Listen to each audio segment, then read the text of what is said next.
Скромна келийка потънал сън, де се чува само на Божния звън.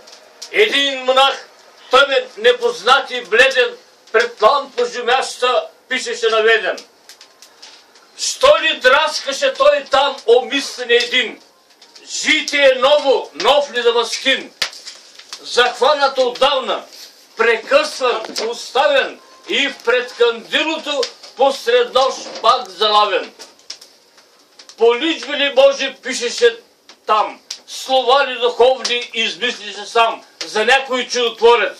Що ли се мореше той на този дълъг труд? Или бе философ, или бе луд. Или той бе канон жесток, безумен, наложен на него от строгия игумен. Най-после отдъхна и рече: конец на житие ново, аз турих венец. И той хвърли поглед любовен приветен към този труд довършен, подвиг многолетен. На волята рожба на денето плод, погълнал безшумно половина живот.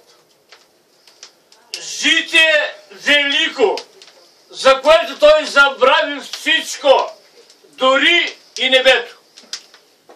Нивга майка нежна първенеца свой, тъй не е гледала.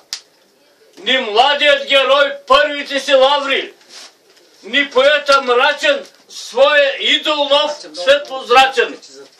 И като някой библейски пророк, разтреперен и блед, хвърли очи си към тъмния хаос и звездния свят. Към белото море, заспало дълбоко, дигна те с листи и викна високо.